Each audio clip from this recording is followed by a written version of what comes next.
The story kicks off with an incredibly heavy, cinematic atmosphere. We're thrown right onto a frozen, desolate battlefield that is absolutely littered with fallen soldiers and shattered weapons. There's this striking, poetic shot of a single white bird landing delicately on a blood-steeped sword. Against the backdrop of snow-covered mountains and ruined fortress walls, it perfectly establishes just how devastating this endless war against the monster horde has been for humanity. But then we get the ultimate plot twist. Standing completely alone against a massive, terrifying horde of red-eyed orcs and demons is a single blonde knight. And the narration drops a bombshell. He isn't just some grizzled veteran. He is literally the reincarnation of the legendary magic sword Gruhorn. For centuries, he was the weapon wielded by ancient heroes, the silent foundation of their myths. But now, he grips his own blade, declaring, "Not as a sword, but as a knight, I stand here." It is absolute peak fantasy hype. When the battle actually begins, the art goes completely crazy. Our guy ignites this blinding, intense blue aura that contrasts beautifully against the dark snow and the glowing red eyes of the monster. Our hero released a blue-colored aura that enveloped the whole battlefield, and all the fallen soldiers started to get up, affected from the aura, one by one. And only in a matter of minutes, the whole army of soldiers are ready to fight alongside Orko. Armed with the combined combat experience of every master who ever wielded him, he effortlessly carves through the giant orcs with a confident, almost arrogant smile. Right as he's treating the grunts like target practice, a towering, absolute unit of the boss orc steps up to challenge him. They collide in a massive, blinding explosion of light. And as the light fades, the scene beautifully transitions away from the bloodshed to a bright, peaceful sunrise. We see a pristine, golden sword resting in a quiet green field. Our story doesn't begin with a human, it begins with a weapon. For hundreds of long years, our protagonist existed solely as a sword, a silent witness to the turning of ages. It passed through the hands of countless masters, serving as the very foundation that turned ordinary men into immortalized heroes. But out of all of them, only one truly became its equal, its close friend. That friend was a boy named Leonberg. He wasn't royalty, he was just a kid born in an obscure rural village. But together, they were an absolute force of nature. They roamed the world, fighting back to back against terrifying monsters and achieving things no one else could even dream of. And it all culminated in one fateful confrontation amidst a raging storm in the snowy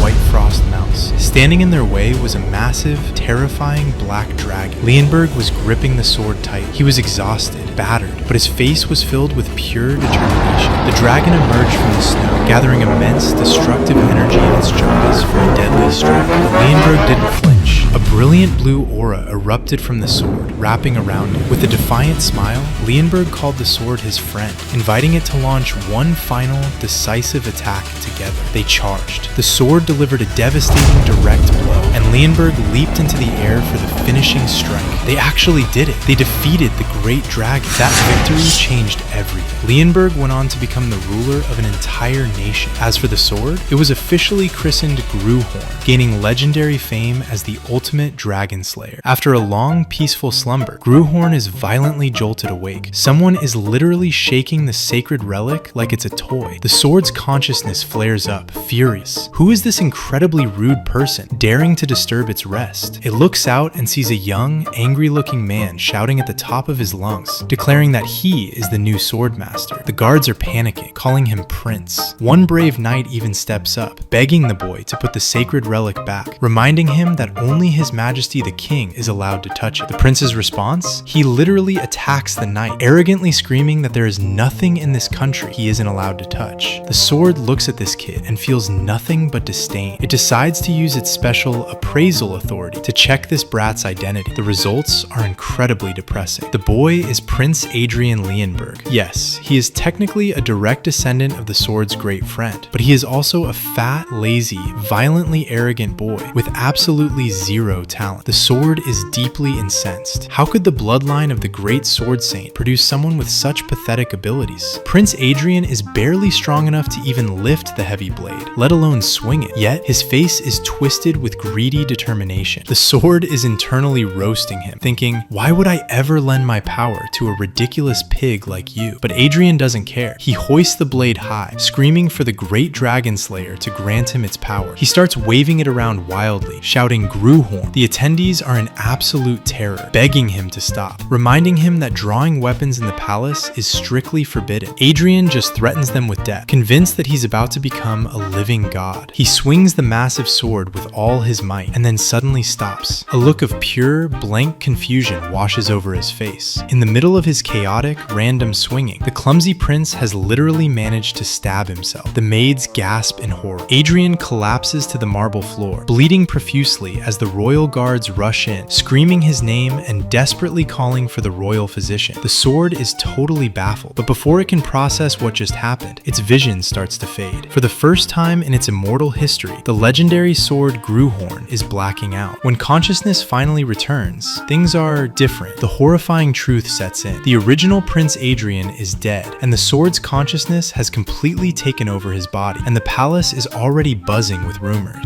The maids are terrified because this infamous tyrant prince, a guy whose existence was basically a dark cloud over the kingdom's future, has suddenly stopped overturning dining tables and summoning his weird cronies. They think he's just hiding in fear after his near-death experience. But our new Adrian doesn't have time to worry about gossip. A servant announces the arrival of His Majesty the King. The pressure in the room skyrockets. A dignified, white-haired man enters first. This is Adrian's old teacher. He scolds the prince for his attitude, noting that surviving death hasn't changed him. But then, the king steps into the room. The sword is immediately struck by the king's sheer presence. The noble lion blood of his old friend hasn't faded one bit. The king looks down at his son with absolute frost in his eyes. He notes the lack of a greeting and assumes Adrian hasn't learned a thing. Trying to play it safe, our MC claims his memory is hazy, a classic amnesia excuse. The teacher gasps, pretending to be shocked and demanding the physician. But the king, he's not buying it for a second. Trying to lie to this man is like trying to lie to Batman. He sees right through the act. The king mocks the memory loss, calling it a very convenient excuse to erase all past misdeeds. He delivers a brutal, biting scolding. Making mistakes is how a person grows, but by claiming to forget everything, Adrian has completely wasted the opportunity to learn. The king states flat that if his past is erased, the prince hasn't taken a single step forward, and his future is just as doomed. The sword realizes with a sinking feeling just how deeply, truly hated the original Adrian was by his own father. It realizes it isn't going to be treated like a prince. It might not even be treated like a human being. Just as the sword is wondering what heinous crimes this kid actually committed to earn such intense hatred, a woman bursts into the room crying, "Ian!" It's the queen. She throws her arms around him in a bone-crushing hug. She reassures him that his memory will return and tenderly holds his face, crying over how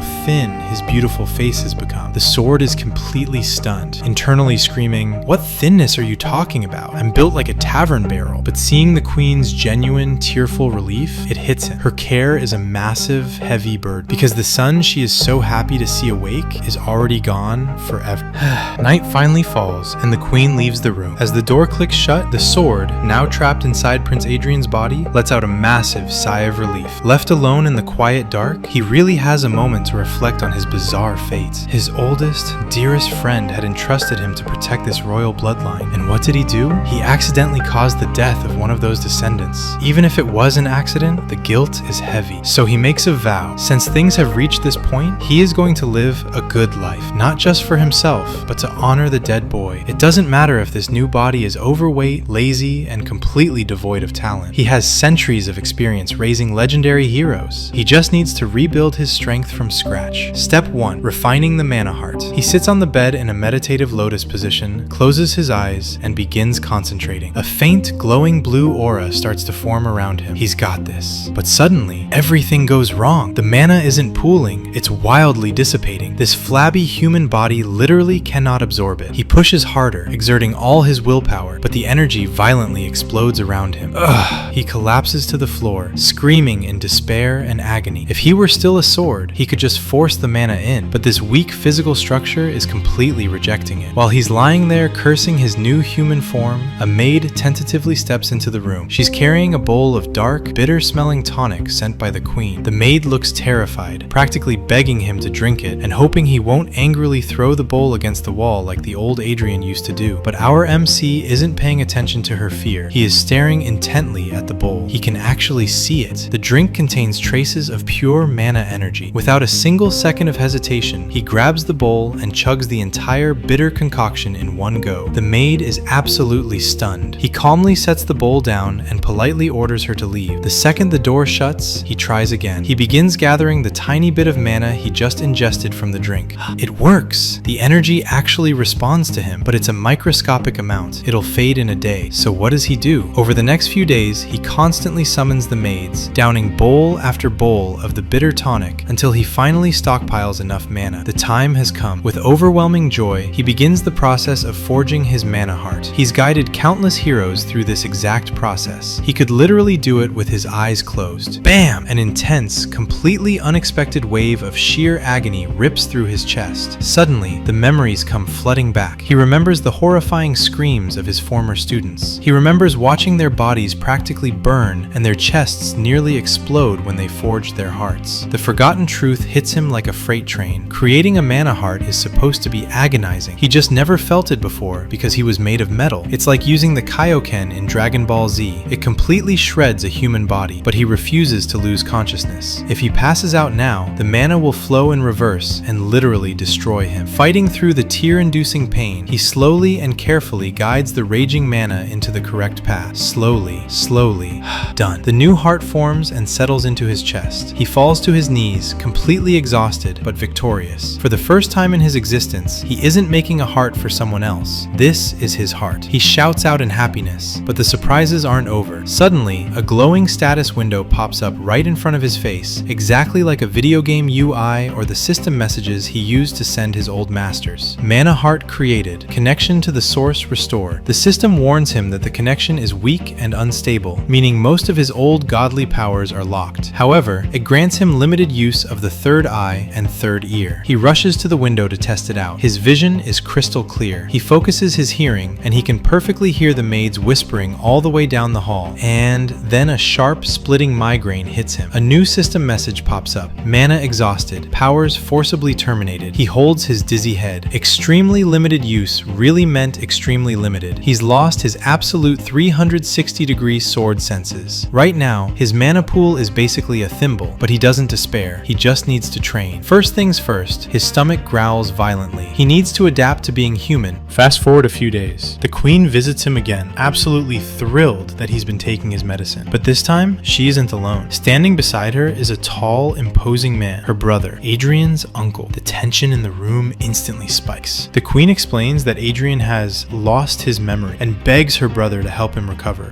The uncle just mocks her. He looks at Adrian and coldly says, "You speak as if he lost a great past. It was a miserable past." It is immediately painfully obvious. This man absolutely loathes his nephew. The uncle steps up to the prince. He firmly states that the only thing he is going to help him do is lose his excess meat. He tells Adrian not to expect any special treatment, and the queen humbly bows in gratitude. The uncle glares at Adrian. Do not forget this feeling of gratitude. And without a single microsecond of warning, the uncle delivers a devastating, full-power kick directly to Adrian's stomach, sending the heavy prince crashing hard to the floor. The uncle stands over him like a drill sergeant. Everything you eat, everything you drink, every breath you take from now on is with my permission. Give up the idea of being treated like a prince. He adds a mocking little jab. But if you do your best, maybe I'll change my mind and teach you exactly one move from our secret family swordsmanship. Inside, the sword is absolutely livid. How dare this man speak to him like that? He was the master of the founding king of this entire nation. He literally trained the invincible knights. The uncle sees the fat prince trembling on the floor and assumes the boy is just crying in frustration. But Adrian slowly looks up, locks eyes with his abuser, and drops a challenge. Let's make a bet. I will make you acknowledge me within 6 months. If he fails, he'll be the uncle's absolute slave. But if he succeeds, the uncle owes him a wish. Thinking this is going to be hilarious, the uncle agrees. Adrian knows his flabby body is his biggest weakness. He needs to lose weight fast. So he closes his eyes and activates his new new mana heart, intending to literally burn the fat off his bones using pure magical energy. A brilliant blue aura flares up around him. The uncle physically recoils in shock. What are you doing? Did you already create a mana heart? Adrian gives him a cunning, cocky smile. Yeah, I made one a while ago. Regret taking the bet yet? But instead of looking impressed, the uncle looks furious. He screams at the prince, demanding to know where he learned such a thing. He tells Adrian he doesn't even realize the massive mistake he just made. The uncle steps forward and drops a lore bomb that completely shatters our MC's worldview. The mana heart technique is a primitive, low-level trash technique. It's only learned by third-rate, low-class mercenaries. The sword's mind goes completely blank. What? The pinnacle of ancient magic? The technique he used to slay dragons? It's trash? To prove it, the uncle demonstrates his own power. Instead of a heart, brilliant, perfect rings of mana form around the uncle's body. Mana chains, the uncle explains. He shows how the chains can easily crush the primitive aura of a mana heart, explaining that it's infinitely easier and more stable. The uncle coldly adds that the last noble family to stubbornly stick to the mana heart technique perished over a century ago. Nobody uses it anymore. The sword just stares, utterly devastated. The era has completely moved on without him. His legendary, god-tier knowledge is officially entirely obsolete. The prince sits alone in his room, carefully reading through a thick book on the basic theory of mana chains. He has to admit, the uncle wasn't completely lying. Times have definitely changed. According to the book, the entire magic system evolved. Wizards now use circles to gather mana, while knights weave chains. A knight's total strength is strictly determined by the number of chains they can weave around their heart, ranging from a single chain all the way up to the legendary realm of the 5th chain. As he reads, he realizes this isn't just modern nonsense. He stops at the name Altringon. He suddenly remembers. Back when he was still a sword, a strange, dull-looking man named Ernst Altringon actually came to challenge him to see who was more worthy of the title Sword Saint. And that guy used weird arts that were neither traditional magic nor swordsmanship. The sword smiles to himself, wondering whatever happened to that strange man to make his weird arts the new standard. The next morning, it's back to the brutal reality of training. The uncle glares at Adrian and asks if he read the book. You should realize by now how foolish your choice was, the uncle sneers. But Adrian just gives him a cocky smile. I don't feel I've made the slightest mistake. The uncle sighs in deep despair, convinced his nephew has officially lost his mind. He explains that every now and then, some delusional mercenary pops up, thinking they are an ancient hero using a mana heart, and their fate? Absolute failure and ruin. They never even surpass the power level of a 2-chain knight. The uncle issues an official challenge. If you're so different, try to defeat a knight with 2 chains. If you succeed, I'll become your official guardian, just like your mother wants. Adrian snorts. Is having you as a guardian really a good thing? Oh, that hit a nerve. The uncle is instantly insulted. A massive, powerful aura erupts around him. He proudly declares his full resume. He is a Count of the Kingdom, commander of the Northern Army, master of the Black Spears, and one of the 5 silver lions serving his majesty. And most importantly, he is a knight who has woven 4 rings, a 4th ranked knight. My name is Bill Ballarhard. Are those titles enough to prove my worth? The royal knights actually have to step in to pull the glowing, furious count away from the prince. Adrian just gives a confident smile. Don't go back on your word later, uncle. A short while later, the grueling training session finally ends. Adrian is completely collapsed on the dirt ground, gasping for air. He feels like he is literally on the verge of death from the physical exertion. As he drags himself through the palace hallways, he internally curses his uncle, calling him a demonic scoundrel. Suddenly, a voice calls out to him. It's the royal physician. The doctor is super grateful that the prince actually remembered him, and explains that the queen specifically ordered him to come and provide healing magic for Adrian's exhausted muscles. As soon as the physician starts glowing with green healing energy, Adrian vehemently rejects it. He forcefully shoves the doctor out of his room, shouting that he doesn't need that kind of treatment. Why? Because he knows the truth about muscle growth. If you use healing magic to instantly recover, your torn muscles just return to their original weak state without actually growing stronger. All his agonizing training today would have been completely in vain. While he's eating dinner later, an uninvited guest shows up. It's a young man with a highly confident smile. Adrian's personal knight whispers the identity. It's the 3rd prince, Jillian. Jillian looks Adrian up and down. I heard about your little incident, but you look in better shape than expected. How disappointing. Adrian doesn't even blink. Did you just come here to cause trouble because you have nothing better to do? Jillian's eyes flash with anger, but he keeps his cool. He leans in and mentions the rumor going around the palace. The bet with Count Ballarhard to defeat a 2-chain knight. I offer to be your opponent in that duel, Jillian says smoothly before leaving. Adrian is just confused. He looks at his knight and denounces the pathetic state of his old friend Leonberg's descendants. But the knight quickly corrects him. Prince Jillian isn't a joke. He is a true prodigy who wove 2 mana chains at the age of 14. Their conversation is abruptly cut off when a troubled-looking maid staggers into the room. She is literally struggling to carry a massive mountain of letters. Adrian is shocked. Why the sudden popularity? He opens a few and bursts out laughing. They are all requests for a duel. The entire palace sees this bet as a legal, free pass to legally beat up the hated tyrant prince and get revenge for all his past bullying. But Adrian doesn't see a threat. He sees a buffet. A wicked smile spreads across his face. He calmly orders the maid to write down the name of every single person who sent a letter. He is going to exploit this situation for maximum gains. Back out in the training yard, the uncle throws a wooden sword into the dirt at Adrian's feet. He states that he has to teach the prince some basic swordsmanship, just so the bet is legally valid and Adrian can't use ignorance of the basics as a hollow excuse when he inevitably loses. Adrian bends down to grab it, grumbling internally about why his uncle couldn't just hand it to him normally. As he moves, a sharp pain shoots through his destroyed muscles. He screams out. The uncle immediately notices and touches Adrian's shoulder. Wait, did you not receive the healing magic?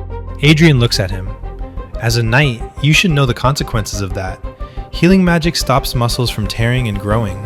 The uncle is stunned into silence.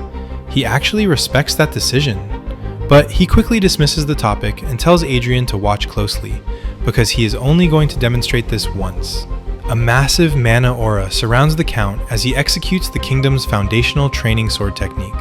He moves with extreme brilliance, unleashing a series of perfectly precise, powerful strikes that literally leave deep gouges in the solid ground. When the uncle finishes, Adrian is standing there in absolute disbelief. Wait, this incredibly complex technique is just the basics that beginners learn? The uncle smirks. It lacks sharpness, but it's best for the basics. Honestly, with your non-existent talent, this is more than you deserve. Adrian suddenly bursts into loud, hysterical laughter, clutching his face. He can't believe how much time has changed. He clearly remembers his hero friend, King Leonberg, using this exact same legendary swordsmanship style, the Dragon Slayer style, to literally execute a raging dragon. And now, it's considered humble beginner training. The uncle tells him that these basic moves won't be enough to win the duel, and suggests Adrian beg his mother for a different teacher. But Adrian flatly refuses. He grips the wooden sword tightly. I won't learn any other style. This style alone is perfectly sufficient. The uncle just rolls his eyes and lets him be. As Adrian practices waving the sword, he realizes why the legendary Dragon Slayer technique deteriorated into a low-level basic form. It's a natural phenomenon. The modern knights abandoned the mana heart. They forgot how to literally breathe their will into the blade. Without the true dragon-slaying will as its foundation, it's impossible for these modern knights to realize the true, devastating value of the style. Adrian tries to perform a majestic sword move, and fails miserably, his flabby body betraying him. Don't just concentrate the power in your arms, his uncle immediately barks. Use your stomach, use your legs. Adrian immediately collapses back into the dirt, completely drained. This is going to be a very long 6 months. The grind and the storm. Despite his initial arrogance, Adrian has to admit, his uncle was absolutely right. Performing a true sword technique isn't just about swinging your arms. It requires the synchronized power of the entire body. And right now, his current body is incredibly weak, clumsy, and physically incapable of mimicking even a fake, watered-down version of the legendary Dragon Slayer style. But he refuses to give up. He resolves to prove to everyone, especially his uncle, that his ancient style isn't just discarded junk. Adrian spends every waking hour engaged in harsh, continuous training. After a full month of relentless physical conditioning and deep mana meditation, the results finally show. A glowing system window pops up, announcing a massive change in his physical structure. His status literally upgrades from morbid obesity to regular obesity. It's a small step, but a huge victory. His metabolism skyrockets, and most importantly, That annoying clumsiness debuff completely vanishes. Thanks to his constant mana accumulation, his mana sensitivity disorder is replaced by normal sensitivity. He's suddenly swinging his wooden sword with a fluid, natural grace that was impossible just a month ago. His eyes are blazing with absolute focus. In fact, he gets too focused. We cut to a scene in the training yard during a massive torrential downpour. Adrian is swinging his sword in the pouring rain, completely lost in the rhythm, performing moves with increasing mastery. He is so locked in that he doesn't even hear a voice desperately screaming at him to stop. "Stop, you idiot!"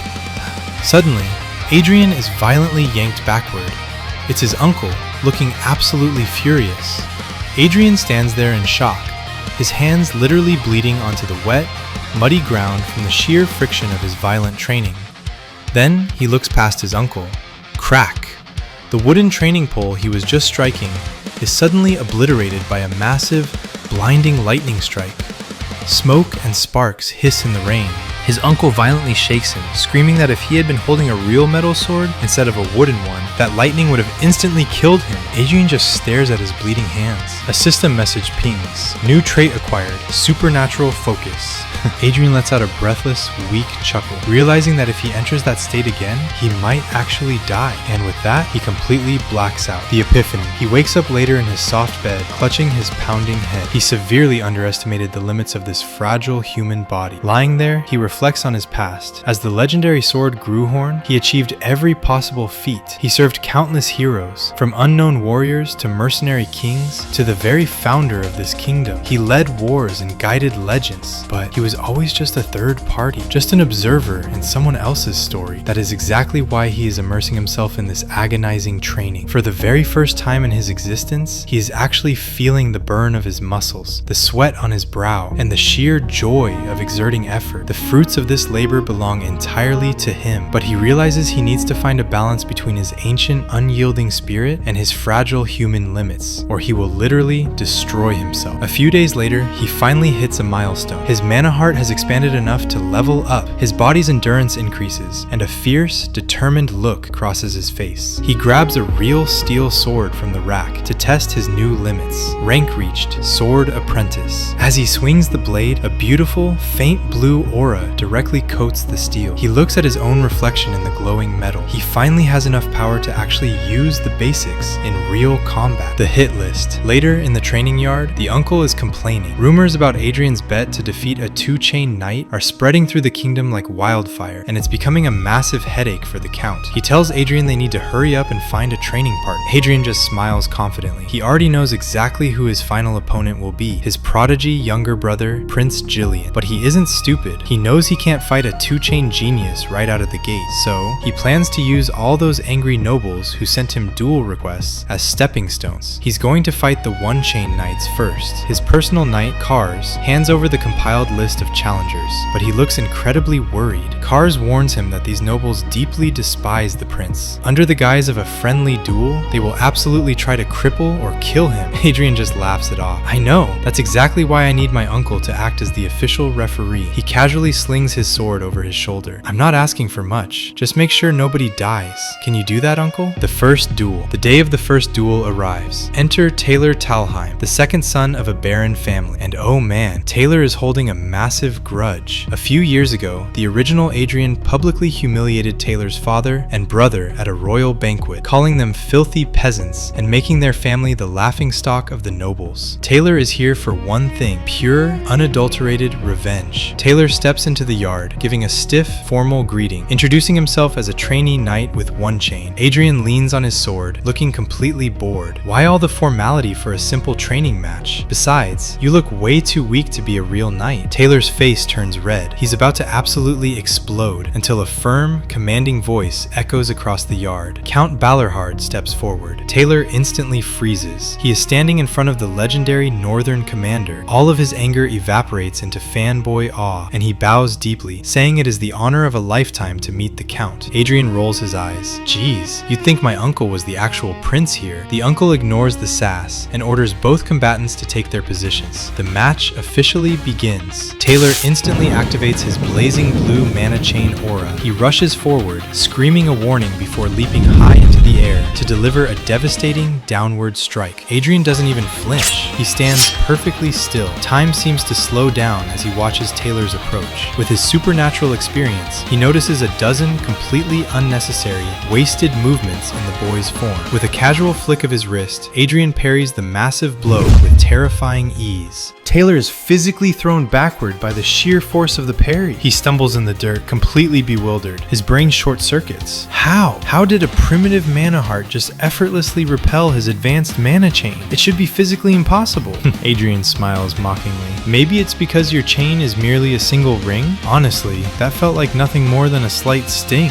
Taylor is paralyzed with shock, but off to the side, the knights, and especially the uncle, are staring wide-eyed at Adrian's blade. They hear a strange, high-pitched, resonant ringing coming from the steel. Count Balerhard narrows his eyes with extreme intensity. He recognizes that sound immediately. It is an incredibly rare, legendary phenomenon known as the Sword's Cry. The dragon awakens. Back in the training yard, Taylor Talheim is completely losing his mind. He just watched his advanced mana chain get effortlessly swatted away by a basic mana heart. Impossible! He screams, and in a desperate, angry frenzy, he charges at Adrian again. The two swords clash violently. Clang! Clang! Taylor launches a furious barrage of swift, heavy strikes, actually forcing Adrian to step back and play defense. The violent impact of their colliding energies creates a burst of light that physically pushes them apart. Taylor is left gasping for air, completely breathless. But Adrian isn't doing much better. He clutches his chest. He finally understands the core difference. The energy of a mana chain is the complete opposite of a mana heart. The conflicting energies from their clash are causing the mana inside his own heart to violently churn, threatening to flow in reverse and destroy him. Despite the agonizing danger, Adrian looks up at Taylor with a calm smile. Calm your soul a little, he advises. Then, Adrian closes his eyes. He fully concentrates his senses, imagining his consciousness sinking into the depths of a dark, calm ocean. Deep within his soul,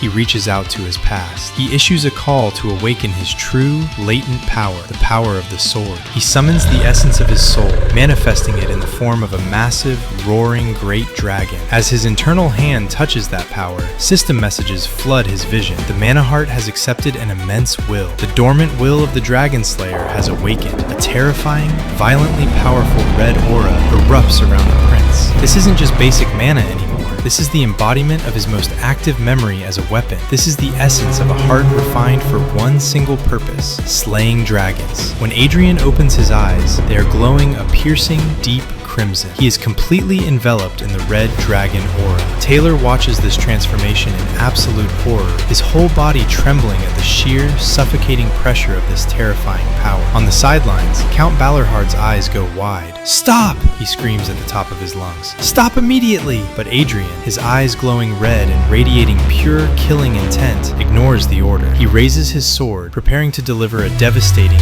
lethal strike. The Count screams again, panic in his voice, but Adrian continues the offensive movement. The Count suddenly remembers Adrian's exact words before the duel. "If at any moment it appears I am about to kill my opponent, you must stop me." Realizing the terrifying danger of that red aura, the Count explodes with his own massive blue aura. He intercepts Adrian at the absolute last microsecond. The Count's overwhelming fourth chain power collides directly with Adrian's devastating strike. The sheer force of the impact easily overpowers the prince. Adrian is sent flying backward like a ragdoll, crashing hard into a stone wall and collapsing amidst the rubble. The royal guards immediately draw their swords and rush forward, screaming at the Count. "What are you doing? Attacking a member of the royal family is a severe crime." "Stop," Adrian groans, his voice strained. He pushes himself up slightly, wiping a stream of blood from his mouth. I told him to do it, though I didn't ask you to throw me into a wall with such force, uncle." And with that, Adrian completely loses consciousness.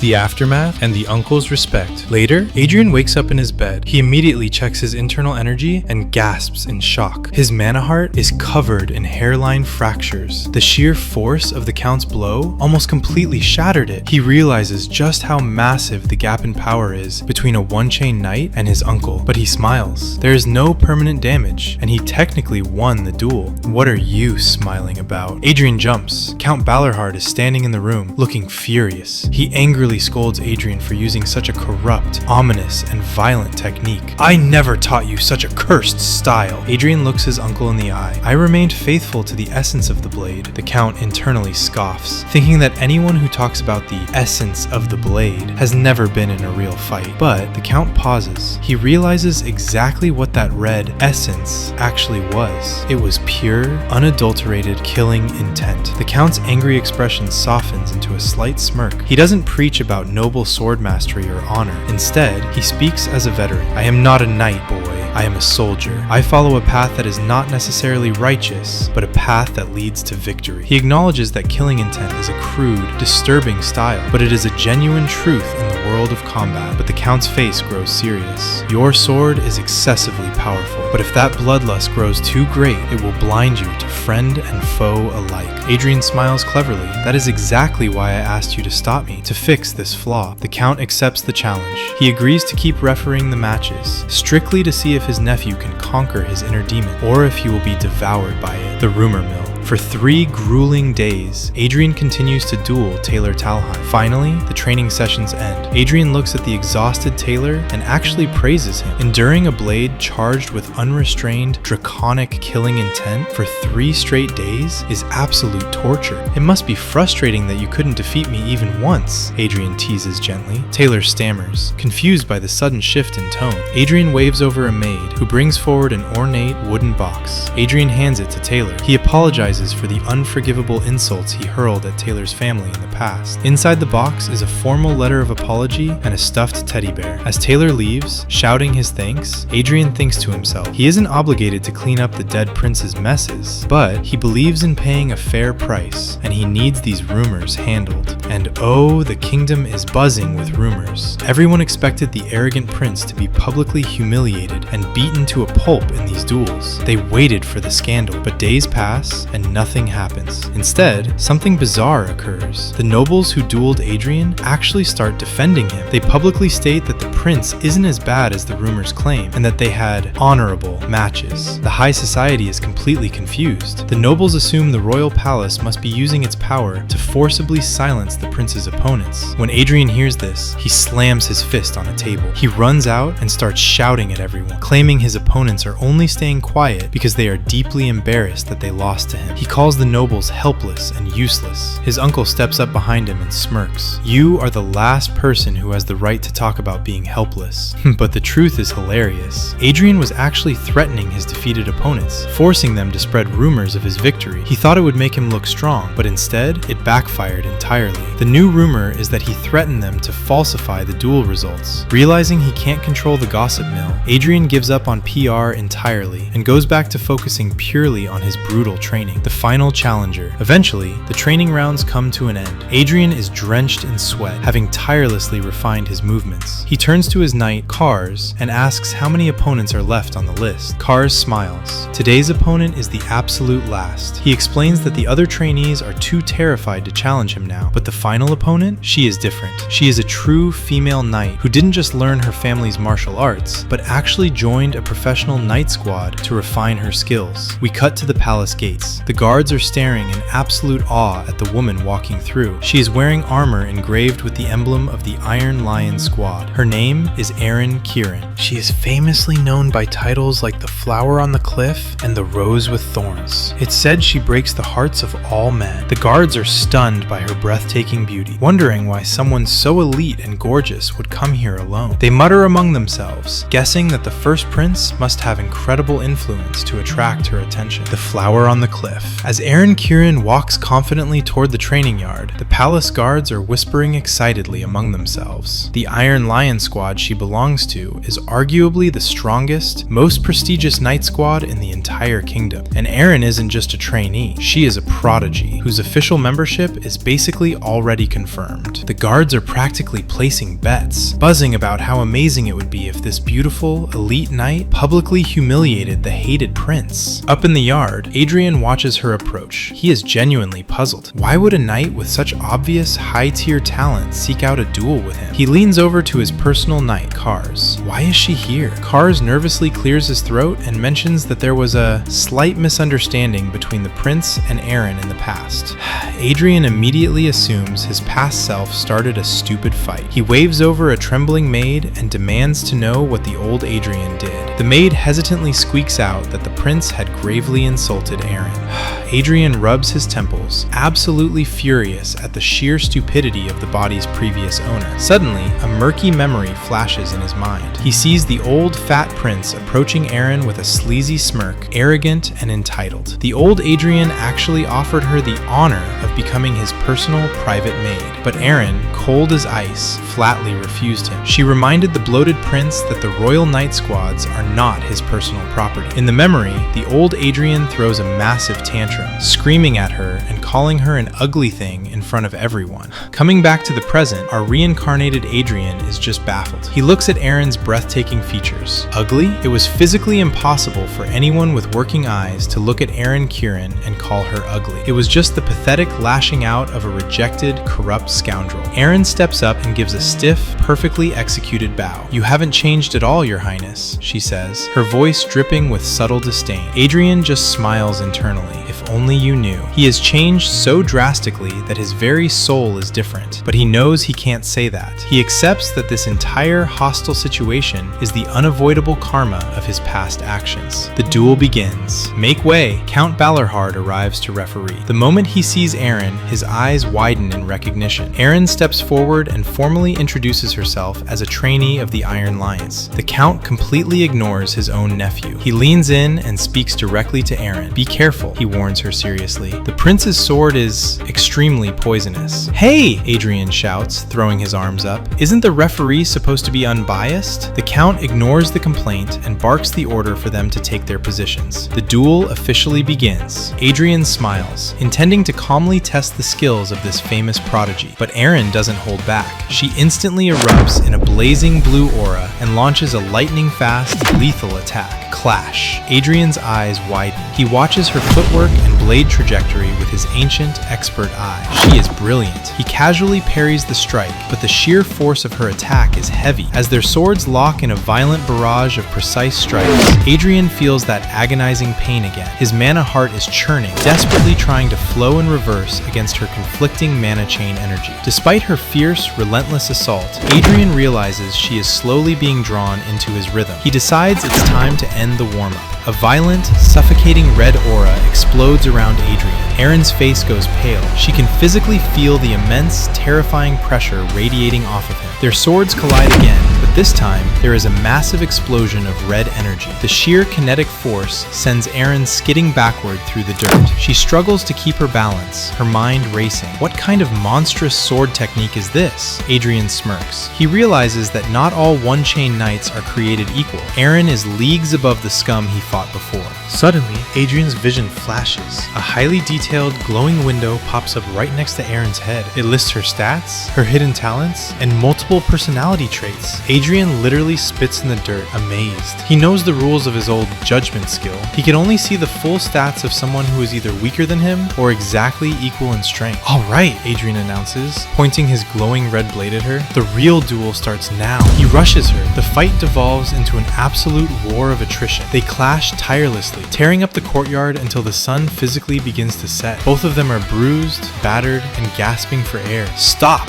The Count steps between them. "It's too late. The duel is suspended until tomorrow. Go receive treatment immediately." "I was just about to finish this," Adrian complains. Aaron glares right back at him. "I was about to do the same." As the healers rush in, Aaron walks away into the sunset. She makes a silent, ironclad vow in her heart. "I will never allow myself to be defeated." The bet. The brutal duel stretches on for 3 consecutive days. There is no clear winner in sight. The observing knights are absolutely flabbergasted. They knew Aaron was a genius, but seeing the famously lazy, talentless first prince match her blow for blow is completely shattering their reality. On the morning of the 4th day, before they cross swords, Adrian holds up a hand. "Wait, I have something to say." Aaron glares at him, assuming he is going to offer a cowardly apology to stop the fight. "I will not accept any apologies, Your Highness." "I'm not apologizing," Adrian says. says, leaning on his sword. "I understand you want to reclaim your wounded pride, but my purpose is different. Since we are fighting this fiercely, let's make it interesting. Let's make a bet." The crowd gasps. Adrian points at her. "The loser has to fulfill one single wish for the winner, and if I lose, I will get on my knees and publicly apologize to you." The royal knights immediately step forward, furious. "Your Highness, retract those words. It is completely unbecoming of a royal to kneel." "Stay back," Adrian barks, his voice echoing with absolute authority. He looks back at Aaron. "What do you say?" Aaron hesitates for only a second before a confident, razor-sharp smile crosses her face. "If your Highness allows it, I believe I am more than qualified to claim that prize." The climax and the prize. "Don't go back on your word," Adrian warns, and then he explodes.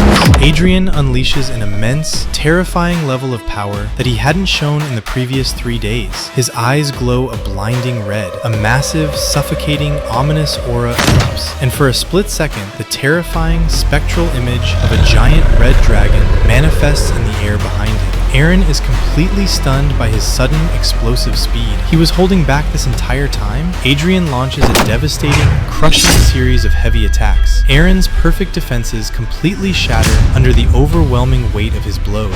The ground beneath them literally cracks and craters from the sheer kinetic force of the strikes. Adrian leaps into the air and brings his sword down for the final, decisive blow. Crash! A dead, heavy silence falls over the training yard. As the thick dust slowly clears, Erin Kieran is kneeling in the dirt, her sword cast aside. She is completely, utterly defeated. She stares at the ground, unable to even process the reality of her loss. Adrian stands tall over her. The red aura fades. "I win the bet," he announces softly, but loud enough for everyone to hear. He leans in and drops the bombshell. "And for my prize, I want you." Erin's head snaps up in absolute, horrified shock. The entire crowd of knights gasps loudly. Off to the side, Adrian's knight, Kars, is having an existential crisis. Over the past month, Kars had watched this prince train with suicidal dedication, even in the middle of a lightning storm. Kars truly believed Adrian was destined for greatness, but hearing the prince suddenly demand a woman as a prize, Kars feels sick, wondering if the prince really is just the corrupt scoundrel everyone says he is. Erin glares up at Adrian, her eyes burning with humiliated rage. "Is this truly your real desire, your highness?" she spits. Adrian looks down at her and bursts out laughing. "Of course I don't want you in your current state. In my eyes right now, you are nothing but an ordinary trainee knight who couldn't even manage to defeat the outcast prince. What I truly desire is your potential. I want the future of the knight named Aaron Kieran." He looks her dead in the eyes and explains his philosophy. He doesn't want a knight who only stands by his side because some stuffy royal order forced them to. He wants a knight who follows him of their own free will. He wants a knight who belongs to him alone. "I see true, unparalleled talent in your sword," Adrian says softly. "I am inviting you to become my knight." Erin is stunned into silence. She thinks back on her past. She had fought tooth and nail to achieve her dream of becoming a knight, but the reality was bitter. Because of her breathtaking, delicate beauty, no one ever treated her like a real warrior. Her male colleagues always saw her as just a pretty face, or a fragile lady who needed protecting. It drove her to train with a cruelty and intensity that exceeded everyone else, allowing her to easily crush all the other trainees in individual duels. Yet still, she was never respected as a true knight. And now, the most hated, talentless prince in the kingdom is looking at her, completely ignoring her appearance and praising her potential and her sword. Erin looks up at him, her eyes shining with renewed resolve. "I have one condition," she says firmly. "You must promise to treat me as a knight, not as a woman. If you do that, I will follow your will." Adrian doesn't even hesitate. "I accept your promise." Right there in the dirt, as the sun dips below the horizon, Erin Kieran kneels on one knee. She bows her head and formally declares her oath of loyalty to Prince Adrian Leonberg, swearing her sword and the rest of her life to his service. Kars and Count Balerhard watch in absolute, stunned silence. The oath is sealed. The rumors and the royal summons. Of course, it doesn't take long for the high society to completely ruin the moment. The other nobles simply cannot comprehend why a generational prodigy like Erin would ever swear loyalty to the rogue prince. So, they invent their own reality. reality. Disgusting rumors begin to spread like wildfire. The nobles whisper that there must be a secret, illicit relationship between them. They claim the prince is just hiding his desire to take Erin as a mistress under the guise of a knight's oath. When Adrian hears this, he is absolutely incensed. He paces his room, shouting at the walls. How am I still the villain and the scum in everyone's eyes? His tantrum is interrupted by his personal knight, Kars, who is standing quietly by the door. Kars clears his throat. Your Highness, I have a question about what you said the other day, about wanting a knight who doesn't serve you by royal order. Adrian understands immediately. He looks at Kars. It was the truth. If the king issued a royal order for you to leave my side tomorrow, you would go without hesitation, wouldn't you? Kars stays silent, proving the point. Adrian smiles mischievously. But if the need ever arises, you are always welcome to swear a true oath of loyalty to me, Kars. Kars blinks, genuinely surprised. Would you actually accept my oath if I did, Your Highness? No, Adrian answers instantly. You're not fun to train with. Kars just stares at him, completely baffled. Adrian thinks to himself, I'm not even joking. Suddenly, a royal messenger arrives, bearing an official decree. Adrian's mandatory confinement period has been officially lifted, a full month and a half early. He is now allowed to freely leave his palace and attend the upcoming royal banquet. Adrian is genuinely puzzled. I truly don't understand what that man, the king, is thinking. They locked me in here like they never wanted to see my face again, and now they're letting me out early? Kars asks if the prince is happy about the news. Adrian just shrugs with total indifference. Even if I leave the palace, I have absolutely nowhere to go and no one I want to see. The invitation. Later, a maid is organizing some papers on his desk. She accidentally drops an elegant, wax-sealed envelope. It's an invitation addressed to His Highness. Adrian opens it. It's an invitation to a social club dedicated to young nobles. He asks the maid if it's a strange place. The maid turns bright red and stammers hesitantly. She hints that the refined pleasures of the young nobles cannot be understood by women, which is polite maid speak for it's a degenerate club for drinking and chasing women.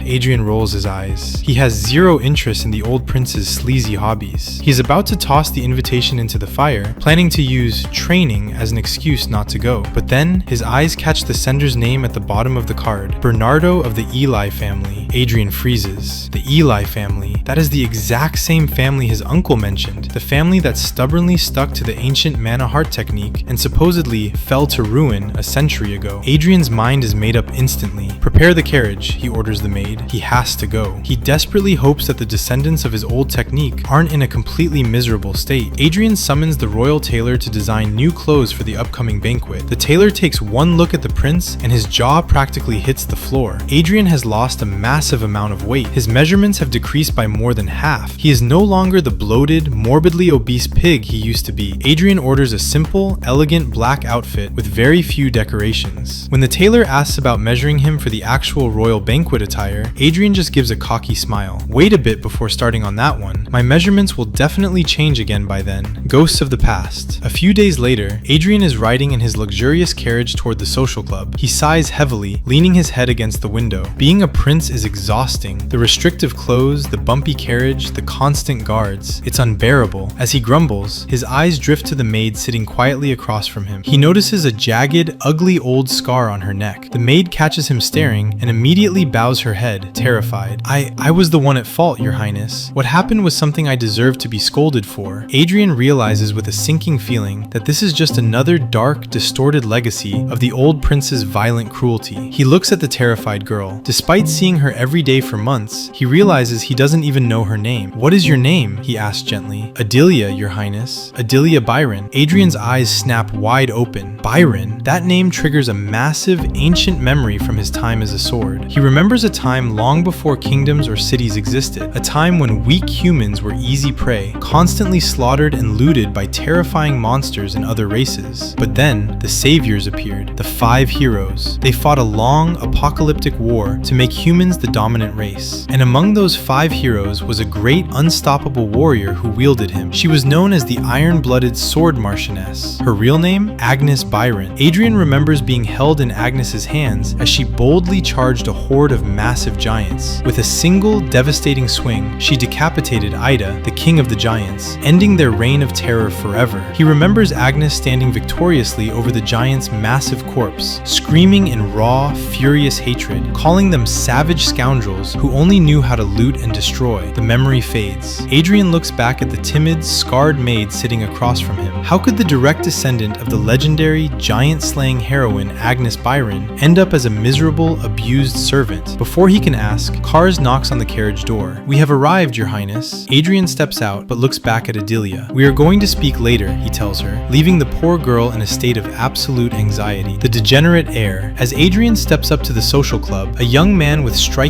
white hair runs up to him with extreme, almost aggressive enthusiasm. "Your Highness, the Prince!" The young man cheers loudly. He bows deeply. "I am Bernardo of the Eli family. I am overwhelmingly happy to see you safe and well." Adrian looks the kid up and down. This is the descendant of the Eli family? The preservers of the Monahart? The kid looks like an absolute reckless, degenerate party boy. Bernardo looks closely at Adrian. "You look so frail, Your Highness. You must have suffered so much during your confinement." Adrian just stares at the overly enthusiastic noble and gives a slow, cunning smile that completely confuses the young man. This is going to be an interesting party. He places a heavy hand on the young noble's shoulder, giving him a deeply confident, almost menacing smile. "Thanks to you, Bernardo. Today is going to be very fun." Bernardo is left standing there, completely puzzled by the chilling undertone of the prince's voice. They walk into the main hall of the social club, and the scene is exactly as terrible as Adrian expected. The room is incredibly noisy. Young, wealthy nobles are lounging around, heavily drinking, aggressively flirting with women, and laughing obnoxiously. Bernardo watches Adrian carefully. Something is definitely wrong. Adrian is sitting quietly in a high-backed chair, holding a single glass of untouched liquor, his eyes scanning the room with a cold, calculating, predatory aura. He feels like a completely different person. Suddenly, one of the drunker nobles swaggers over to Adrian's table. He leans in with a sleazy, conspiratorial grin. "Your Highness, I heard the rumors. I heard you actually managed to pluck the flower of the Iron Lion." Adrian's eyes narrow, but he stays silent. The noble takes a swig of his drink and sighs with exaggerated regret. "Man, I was one step too late. I've been trying to get my hands on that knightess for months. I really wish I had gotten her oath of loyalty first." The noble laughs vulgarly. "She is so incredibly beautiful, even when she's strapped up in that bulky armor. I mean, I just can't help but imagine the magnificence of her naked—" "You there," Adrian cuts him off. The words are spoken softly, but they carry enough freezing pressure to silence the immediate area. The noble blinks, confused.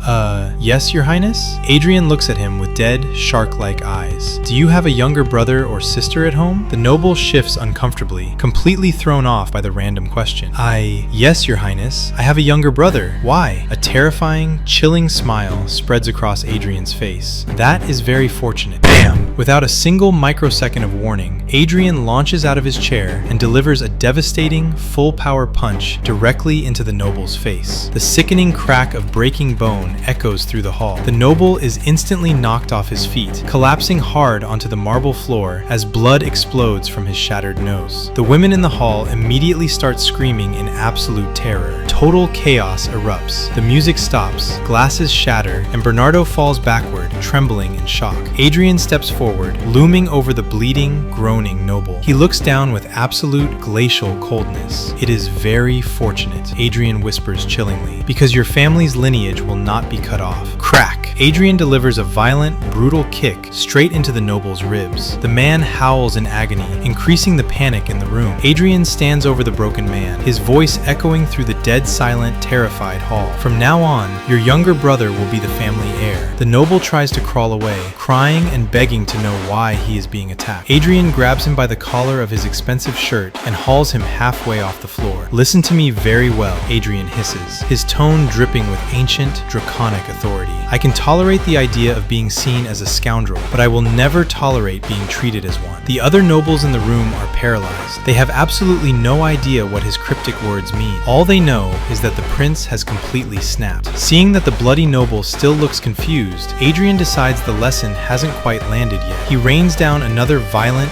merciless punch, knocking the man completely unconscious. Adrian drops the limp body back onto the floor and stands up amidst the absolute chaos he just created. created. His knuckles are bruised, and a few drops of blood stain his cheek. "Bernardo!" Adrian barks. The white-haired noble scrambles across the floor, practically sliding on his knees to submissively bow before the prince, visibly shaking with fear. Adrian wipes the blood off his face, offering Bernardo a dark, distorted smile. "I told you earlier, didn't I? Today is going to be very fun." Bernardo gulps. "Yes, your highness. What are your orders?" "Go and summon the royal court knights, immediately." Bernardo doesn't hesitate for a second. He scrambles to his feet and sprints out the door, leaving Adrian standing alone in a room full of panic-stricken, trapped nobles. The cleanup. "All women, leave the hall immediately," Adrian orders. The women don't need to be told twice. They scramble out the doors to safety. The remaining nobles look at each other with extreme caution. One brave,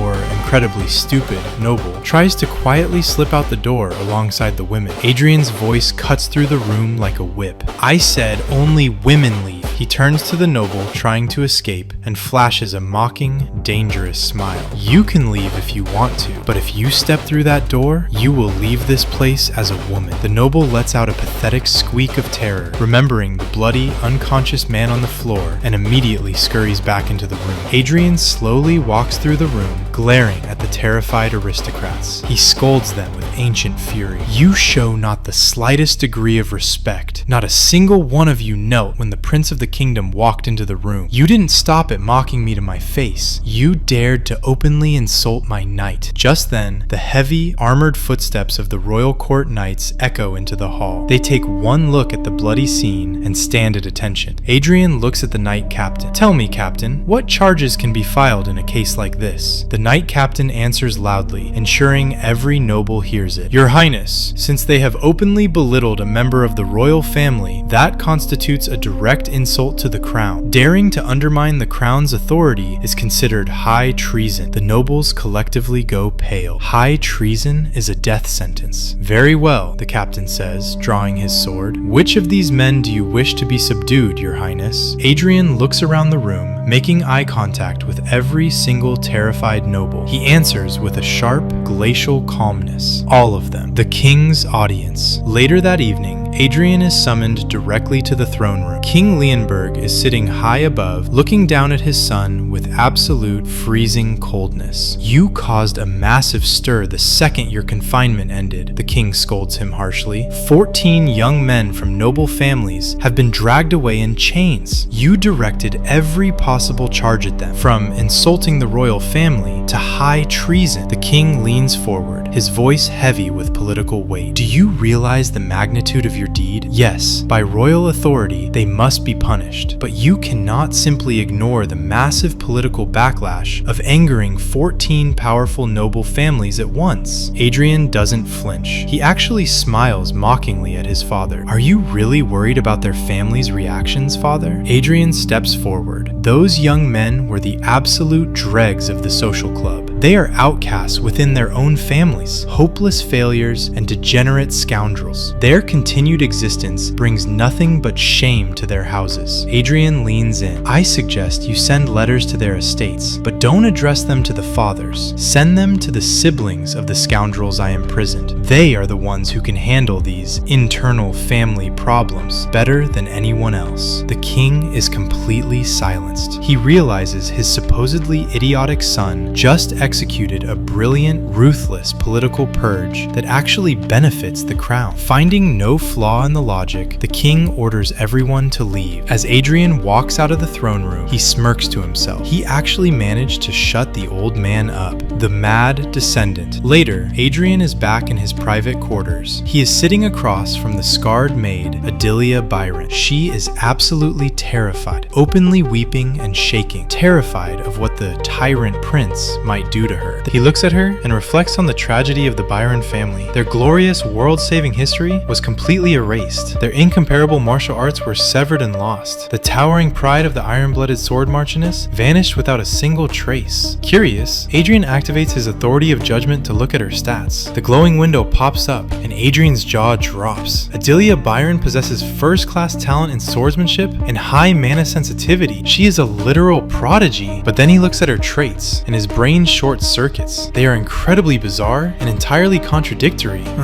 Adrian holds his head in his hands, completely stressed out. He analyzes the traits. Means she will literally lose her mind and go berserk at the sight of blood. Makes her obsessed with fighting, yet she is. And she possesses the unparalleled talent of the ancient heroes, but she completely lacks any mental trait to control her own madness. If he trains her, is it truly right to unleash this chaotic, bloodthirsty, soft-hearted berserker upon the world? But he makes a decision. She is a first-class talent. He cannot ignore that, and luckily, he spots the loophole. The trait. This trait means the possessor finds overwhelming, genuine happiness in serving a master to whom they dedicate all their loyalty. Adrian stands up, towering over the weeping maid. Adelia Byron, I order you to swear an oath of loyalty to me. Adelia stops crying and looks up, completely shocked. I don't quite understand your meaning, Your Highness. It means you are going to become my knight, Adrian insists, and I want you to swear it immediately. Adelia collapses forward, pressing her forehead to the floor, begging him, Please, Your Highness, this matter is far greater than my ability to bear. My family is worthless. You are the one who called your family worthless, not me, Adrian says firmly. I will make you a promise right now. I will personally take full responsibility for the Byron family. I will restore your name, but in return, you must swear your absolute loyalty to me. You must serve me as your master. Internally, Adrian vows that if she ever loses control of her berserker madness, he will take it upon himself to physically restrain her. Adelia looks up, tears in her eyes. Will you truly keep your promise? Will you take responsibility for my family? Yes, Adrian answers without a single microsecond of hesitation. In the middle of his private quarters, Adelia kneels. She formally announces her oath of loyalty to Prince Adrian Leonberg, not just as a maid, but as the eldest daughter of the Byron family. She swears to serve him and dedicate her entire life to him as her master. Adrian places a heavy, reassuring hand on her head, officially accepting her oath. From now on, he orders her, you must obey my orders without question. I will, Your Highness, she confirms, a look of pure, genuine happiness washing over her face. Adrian removes his hand and sighs internally, wondering if he just made a massive mistake by recruiting a literal berserker. The rumor mill spins out of control. It doesn't take long for the palace rumor mill to completely lose its mind. The gossips go into absolute overdrive. The nobles whisper that the first prince has officially returned to his old, tyrannical ways. The rumors claim he is actively forcing people to swear loyalty to him through despicable, evil schemes. Adrian is sitting in his room absolutely livid. Since when has everyone become this insanely interested in my personal affairs? He shouts at the wall. He drops his head into his hands, completely drained. He complains to his knight, Kars. I only appointed one direct knight, yet everyone hasn't stopped talking about it since sunrise. Adrian vividly imagines the reactions of his family. He pictures his father, the king, sitting on the throne with a massive migraine, trying to fix the political disasters his son caused while supposedly indulging in a harem. He pictures his uncle, Count Balorhard, shaking his head and calling him a pathetic fool, assuming Adrian completely abandoned their bet. And he pictures his arrogant younger brother, Gillian, mockingly laughing that appointing a maid as a knight is something that suits the trash prince perfectly.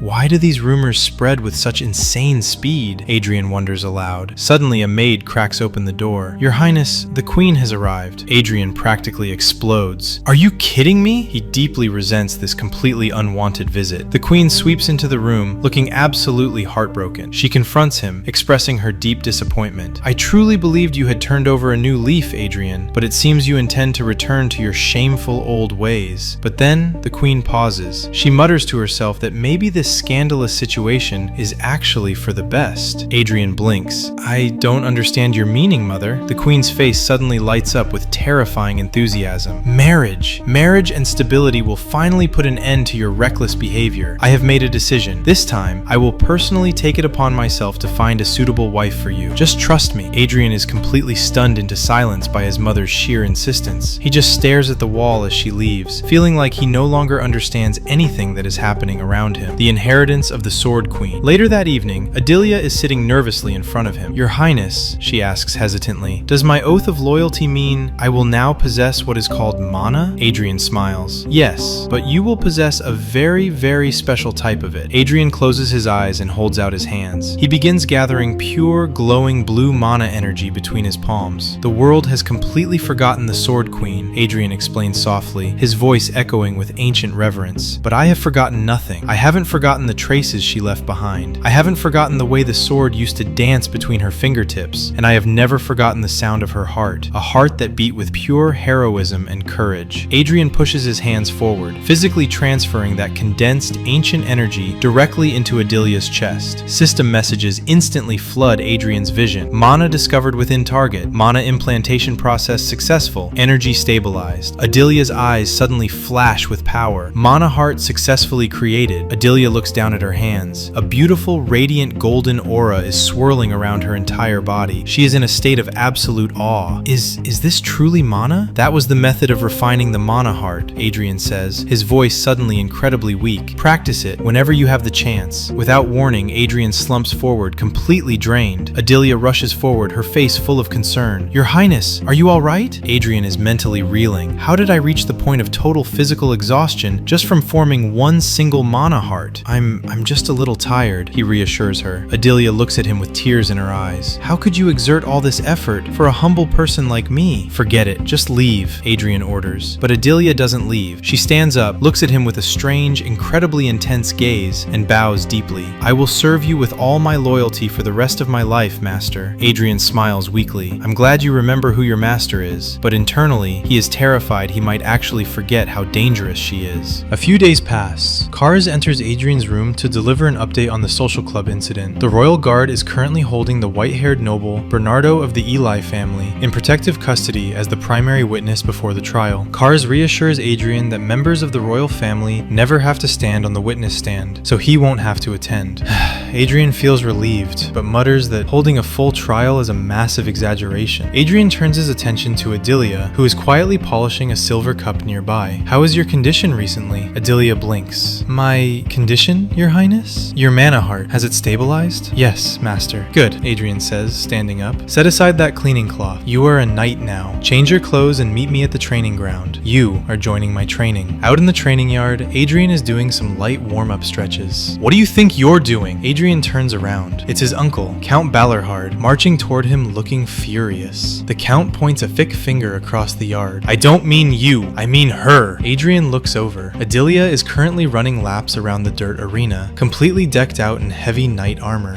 Haven't you heard the rumors, uncle? Adrian asks innocently. I'm making a knight out of her. The Count absolutely explodes. Do knights look like a joke to you? How can you act this recklessly at a time like this? Adrian snaps right back. Why are you always interfering in my affairs? If you hate what I'm doing so much, why did you even bother coming here? Their screaming match is interrupted by Adelia running up to them, gasping for air. I have finished the 10 laps, Master. Seeing the angry Count, Adelia immediately drops to her knees and apologizes profusely for causing a quarrel. Adrian sighs and reassures her it isn't her fault. He reaches over to the weapon rack and hands her a standard wooden training sword. Today, I will teach you some basic swordsmanship stances, Adrian says, stepping back. A blue aura flares up around him as he demonstrates a powerful, perfectly swift sword swing. Take the correct stance and then swing the sword exactly like this. Try it. Adelia grips the heavy wooden sword with both hands, still panting from her run. Like this, Master? Suddenly, her eyes gleam with a fierce green spark. Whoosh! Adelia executes the exact same movement, but with absolute, terrifying perfection. A massive, violently powerful blue aura explodes from her blade. The sheer kinetic force of her swing literally cracks the solid ground beneath her feet. Count Balerhard's jaw drops. He stands there in extreme, paralyzed shock. Adrian is completely stunned. She mastered the movement perfectly just by watching it once? Adelia looks at Adrian, blinking innocently. Was my stance correct, Master? Wait for a moment, Adrian stammers, stepping back as he tries to process what just happened. Pure terror suddenly grips Adrian's heart. If he neglects her training for even a single moment, she is inevitably going to completely surpass him. He remembers the horrifying details of her trait. It means she submits to the strong, not the weak. If she becomes stronger than him, her loyalty might completely reverse, and the berserker will be unleashed. Incredible, the Count whispers, his eyes glued to Adelia. The magnitude of her talent is astonishing. Adrian instantly steps between them, violently grabbing his uncle's arm. What are you doing? Don't you dare dare have any thoughts about her. The Count rips his arm away and smirks coldly. What could someone like you possibly offer a girl with this much talent? You're a beginner who hasn't held a sword for more than a few months. You cannot handle her immense potential. Adrian clenches his jaw. He knows the Count is right. His old friend, King Leonberg, possessed enough terrifying prestige to make this uncle back away trembling instantly. But Adrian isn't that man anymore. He's just a weak prince. But then, Adrian's ancient pride flares up. If I cannot handle her, no one can. He is the weapon that slayed the king of giants. He is the dragon of light. He drank the blood of countless legends. He is the magic sword Gruhorn. A violently powerful, suffocating red aura erupts around Adrian. He steps right up to his uncle, directing a searing, terrifying glare directly into the Count's eyes. She belongs to me, Adrian growls, his voice echoing with demonic authority. Do not look at her. Do not even covet her. He truly hated it when someone tried to take what belonged to him. But suddenly, the red aura flickers. Adrian's sense of reality begins to violently fade. He is completely overwhelmed by a freezing, crushing feeling of darkness, as if he is drowning in the depths of a lifeless ocean. Adrian's vision violently swims. The terrifying red aura of the Dragon Slayer flickers and dies. His frail human body simply cannot handle the sheer, overwhelming weight of his ancient power. He feels his consciousness plunging into absolute darkness. He imagines himself falling into a bottomless abyss, staring down a raging, fiery monster imprisoned within his own inner world. It's exactly like Naruto sinking into his subconscious and nearly being devoured by the Nine-Tails' pure hatred. If he loses control now, his soul will be completely consumed by his own demonic sword essence, Gruhorn. But with a massive surge of willpower, Adrian reaches out his hand in the darkness, grasping a tiny spark of light emerging from the chaos. He forcefully yanks himself back to reality, panting heavily, sweat pouring down his face. When he opens his eyes, his uncle is standing there, practically vibrating with intense, militaristic fervor. Count Balarhard points at Adelia. An ordinary knight can save the lives of 10 soldiers, the Count shouts enthusiastically. A distinguished knight can save 100, but a girl with this level of talent, she could save the lives of 1,000 soldiers, perhaps more. Adrian watches his uncle closely. He realizes this isn't just a proud uncle speaking. This is the supreme commander of the northern border. The man who defends the kingdom from the monsters of the north is looking at Adelia and seeing the ultimate weapon of war. No, Adrian interrupts flatly. I completely refuse the idea. The Count explodes in anger. Do you not understand? We could save countless lives through her. Suddenly, Adelia steps forward. She stands with absolute dignity and unwavering steadfastness, placing her hand on her chest. My body and my soul already belong to His Highness the Prince, she announces clearly. I cannot obey your orders, Count. The Count is struck totally speechless. Adrian smiles a victorious, cunning smile. His gamble worked perfectly. Adrian turns to his uncle with glacial coldness. My goal from the beginning was just to lose weight, uncle. Do you even have anything left to teach me? He steps closer, delivering a final, absolute warning. If you want to continue visiting this palace, you will never interfere in my affairs again. The Count grinds his teeth, but finding absolutely no other choice, he reluctantly nods in agreement. True to his word, the Count stops interfering, but he can't stay away. He continues to visit the palace just to stand on the sidelines and watch Adelia train from afar. Adrian actually finds a special, petty pleasure in watching his uncle's towering pride slowly shatter day by day as he is forced to just stand there and observe. One day, while Adelia is swinging her wooden training sword, something impossible happens. The wooden blade suddenly hums and glows with a brilliant, blinding golden aura. Both Adrian and the Count physically recoil in shock. The Count instantly recognizes the phenomenon, while Adrian stares in utter disbelief. Did she seriously just master sword resonance already? Adrian claps enthusiastically, cheering her on, but internally, he is sweating bullets. At this insane rate of learning, she is absolutely going to surpass him in a matter of weeks. But the uncle isn't celebrating. He storms over to Adrian, his face purple with rage. Wait, did you teach her the mana heart technique? Yes, Adrian answers calmly. Is that a problem? Wasn't it enough that you learned such petty, trash tricks? The Count screams. She possesses potential beyond human imagination, and you just completely ruined everything. Adrian doesn't even blink. He turns to his knight. Cars, throw my uncle out. The Count furiously swats Cars away, announcing he'll leave on his own, and storms out of the training yard. Adelia lowers her glowing sword, looking at Adrian with deep concern. Master, are the techniques I learned truly just petty tricks? Adrian shakes his head, straw strongly denying it. My uncle simply doesn't know the truth. In this era, everyone has completely forgotten the true, devastating power of the original mana heart. He looks at the golden aura fading from her blade. If they remembered, they never would have abandoned it like an old, worn-out shoe. Do not worry, Adelia. You will soon discover its true power. A period of intensive, grueling training passes. Adrian is in the yard, completely surrounded by a dense blue aura, refining his sword movements. I thought you'd never return, Adrian comments without turning around. The Count steps into the yard, a heavy, intimidating presence radiating off of him. He is done watching. He is here to challenge the prince. I will use only one mana ring, the Count announces, his voice echoing across the courtyard. If you can force me to step back even half a step,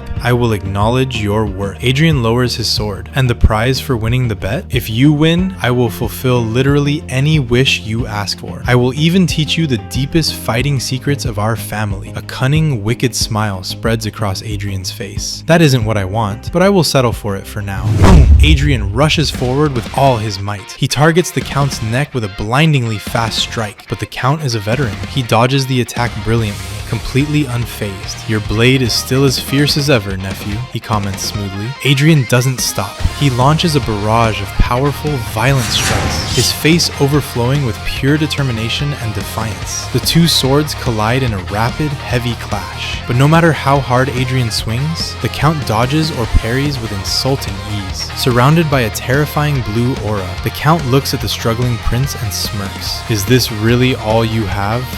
With one powerful, casual flick of his wrist, the Count completely overcomes Adrian's guard and pushes him hard across the dirt. Have you given up already? The Count mocks. Adrian pushes himself back up, refusing to accept defeat. He knows the truth. His uncle's strength is completely overwhelming. The Count is intentionally stalling, waiting for Adrian to exhaust his mana so he can deliver a crushing, humiliating defeat to break the prince's spirit. At his current mana heart level, defeat is mathematically inevitable. But then, Adrian just smiles. The heroic martial epic. The Count frowns, bewildered by the prince's sudden smile. Adrian stands tall and points his sword at his uncle. 400 years ago, knights who used the mana heart achieved impossible accomplishments and conquered legendary monsters. Yet today, as soon as the mana chain appeared, those ancient techniques were treated like worthless junk. What is the meaning of this history lesson? The Count snaps. The weakness is not in the mana heart itself, Adrian explains, his eyes gleaming. The weakness is in the owner. Mana hearts are not all at the same level, Adrian smirks. Tell me, uncle, have you ever heard of the heroic martial epic? The Count scoffs with pure disdain. The battlefield is no place to talk about annoying songs and poetry, boy. Stop chattering. Do you need more time to catch your breath? No. Adrian's eyes suddenly ignite with a blinding, pure blue light. He raises his sword, and his voice begins to echo with a strange, magical resonance. He begins chanting a powerful, ancient spell. The path a knight takes becomes an accomplishment, and 100 victories are his pride and his strength. The Count freezes, struck with sudden astonishment, as the very air pressure in the courtyard drops. System messages rapidly cascade across Adrian's vision. The engraved accomplishment has transformed into a created heroic martial epic. Epic of duels created. An absolute, towering pillar of dense blue aura erupts around Adrian. It is like he just unleashed his Bankai. This is the true power of the mana heart, Adrian shouts over the roaring energy. The heroic martial epic. The Count grinds his teeth, refusing to be intimidated. He believes the result won't change.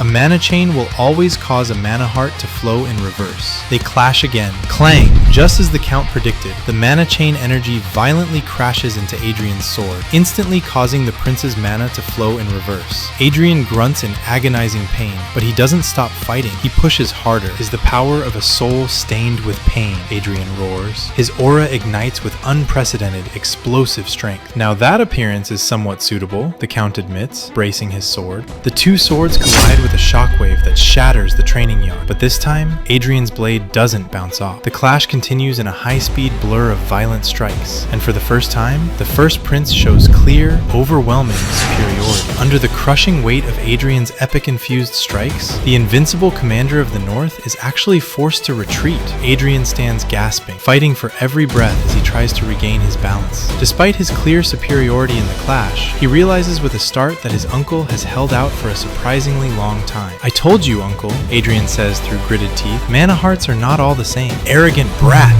the Count roars, refusing to accept defeat. He launches himself into a fierce, desperate assault, forcing Adrian into a purely defensive stance. The collision of their energies triggers a massive explosion, filling the yard with thick, acrid smoke. The Count stands firm in the haze. Enough games, he announces, his voice booming with a soldier's respect. He praises Adrian's steadfastness as sufficient and excellent, but warns that he will only offer further praise while the prince is on his knees. Adrian feels the weight of the moment. He realizes that a normal rank martial epic isn't enough to cross the boundary. He looks at his uncle with disdain. You've all forgotten the magnitude of what you lost, Adrian declares. 400 years ago, the ancient knights made a fatal mistake. They killed every monster and left their descendants with no true enemies. Over time, the great techniques and the shining heroic epics were forgotten, replaced by boring stories of humans fighting humans. If you don't know the truth, Adrian growls, then I will teach you. I will teach you how to split dragon scales that no sword can penetrate. Ping! A system message flashes red. Current abilities cannot bear the burden of the epic. Adrian's skin begins to crack. Blood seeps from his pores as the immense pressure of the myth-rank hymn begins to crush his body. The system deletes multiple parts of the song just to save his life, leaving him with only a single, fragmented verse. Adrian ignores the pain and unleashes the power. Red and blue energy collide in a world-shaking blast. The Count watches in horror as his own energy is literally devoured by the prince's aura. A massive explosion levels part of the training ground. When the dust clears, the prince's wooden sword is still whole, but the Count's sword has been snapped into two halves. Adrian stands victoriously. You used all 4 rings, Uncle, and you still lost. He points at the broken wood. The absolute truth that a heart is inferior to a chain? Consider it denied. Count Bill Balorhard has lost the match.